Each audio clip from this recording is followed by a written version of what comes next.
Once upon a time, in a relatively not so distant land, Russia, Putin met very recently with 3 released hostages that were kidnapped by Hamas, and he just thanked Hamas for being a humanitarian organization. Here, watch the video and then we can talk about it. Слава Богу, что вы живы-здоровы здесь на месте.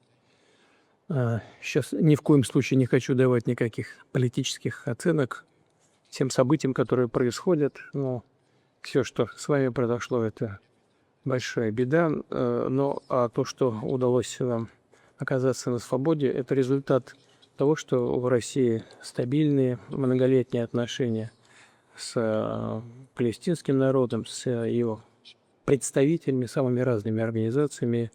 И думаю, нужно выразить слова благодарности руководству, политическому руководству Хамас за то, что они пошли нам навстречу и совершили вот этот акт, гуманитарный акт, вас освободили. Я вас как раз с этим и хочу поздравить. Мне тоже очень важно сказать, что я очень благодарен очень за ваши действия, личные действия, чтобы мы вышли на свободу. И я тоже хочу сказать, что для меня это очень-очень важно. И в этот момент еще все остальные наложники тоже вышли на свободу, потому что я знаю, как они чувствуют, я знаю, чего они, как это там, как это тяжело, как они кричали. И для меня они как братья. Для меня как будто, когда они там, это как будто по моего сердца еще там в Газе, как будто мне очень будет трудно вернуться к моей жизни, нормальной жизни, каждое время, что они там. Show me who your friends, and I'll tell you who you are. Next time that you wonder, who are the enemies of the West? Look at who are the friends also. I'm very happy that Putin was able to put pressure on Hamas to release the Israeli kidnapped citizens that had dual citizenship, because some of them had also Russian citizenship. And that just shows you something. First of all, that Hamas respects Russia. Hamas fears Russia. In some ways, I won't be surprised if Russia is even, supporting them some way or another. But Hamas didn't do that for the American citizens kidnapped. They're still holding them. Definitely not under Biden. Biden was like a rescue line for them. They were really hoping that he's going to save them. And it seems like Kamala and Biden were working on making that happen. That's so bizarre. But either way, calling Hamas, their actions humanitarian, it's kind of silly when you think about it. If someone breaks into your house, murder half your family, kidnap your children, and then release them for the exchange of other criminals, terrible criminals that are being held in jail for terrible crimes, you don't go and say thank you for being a humanitarian. That's just not it. It's just not it. But that is very, very interesting what's happening behind the scene. I think in some ways also I can understand that maybe if Russia want to maintain a good relationship with these radical organizations,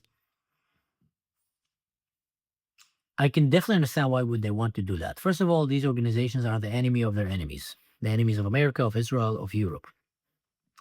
And don't be fooled. Russia is not an ally of any of these countries. I mean, we can aspire to have a better relationship with them, but anyone that tells you otherwise just have no clue what's happening in the world. So you want to maintain a good relationship with them in case one day they kidnap one of your citizens. Also to show some kind of a power leverage over the world. See, Americans couldn't do it. I could do it. That is it makes you look good in front of your people and your allies, and it makes you be kind of respected or feared among your rivals and enemies. Also, Russia needs to always be ready for a war with the West. Kind of, I would believe, I don't want to get too much into it, but the world was very close several times to a serious war with Russia. And Russia is not a country to be underestimated. And if you have that, you look at the world is like a game of Risk. You want to have as much allies as you can, and as much useful idiot allies that you can just burn in case you need. That's what Iran, by the way, did with Hezbollah and with Hamas. That were the useful idiot proxies allies that they just burned. That was their cards. They were playing poker. They were dealt a hand, and they just went all in with not all in, but they kind of threw their best cards, Hamas and Hezbollah, and they kind of lost them. Well, Hamas kind of threw themselves, and then the rest kind of started like a chain. But no doubt, Iran was the head behind October 7 in some way. They were training them and they were encouraging them. They probably just didn't really know exactly when Sinwar is going to do it. And he kind of surprised everyone. He was hoping that they all would just follow suit. But either way, what Putin is doing here is kind of thanking them. That is kind of expected when you think about it. Because he told them, hey guys, that's my citizens, release them. They said, okay, sorry, Mr. Putin, we released them. It's kind of expected to say a word of thanks to maintain that kind of relationship. So I do kind of understand it. I'm not saying that I like it, but just to be fair and put things in, the way I see them, at least, as they are, the way I see them. Well, anyway, guys, I hope you enjoyed today's video or found it beneficial.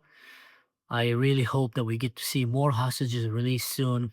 If you want to help this channel keep growing, please go and do the share, like, subscribe, click the bell, because for those of you who don't know and like my content, the bell will give you a notification on your phone. This is not a hidden commercial. It's just a book that I'm reading my kid. Actually, they're not paying me anything. Great book. And I forgot to say his name in the last episode. Adam Bleed. The Scepter and the Sword. Very interactive, very fun for kids, and just every night my kid is just begging me to read him more and more chapters. He haven't watched TV for like 2 weeks now, and he's just really getting into books. He can't read it right now, but he's seeing how much joy we're getting out of books, and that can recommend, that will build him the hunger for book education, reading. I think that's a good thing. I think I'm and I said that in my last video as well, but I think I'm one of the only YouTubers that I know that keep doing free commercials for things. They're not paying me, but I like that because I want to be able to give you the things. I want to be able to make a good impact with my videos. So if I can encourage people to read books and to spend quality time with their kids rather than being glued to a screen and just, the screen at a certain age, smartphones, tablets are just poison for your kids, literally drugs for your kids. So stay away from that. So I highly recommend. But where was I? Yes, if you want to help, do the bell, click the bell, and that will send you a notification so you can see my videos and help share them. That will greatly help me grow this channel more. And if you want to find practical direct way, just go check my Patreon where you can find practical direct way to support my work so I can keep doing this for you, because after all, I'm doing this for free and out of my own free time. Wow, I've said that so many times. I can just say it in my sleep by now. But until then, guys, just don't do anything stupid. And in general, stay away from bad friends. Just like I said, the old saying say, show me your friends and I'll tell you who you are. Yeah. All right. See you next time.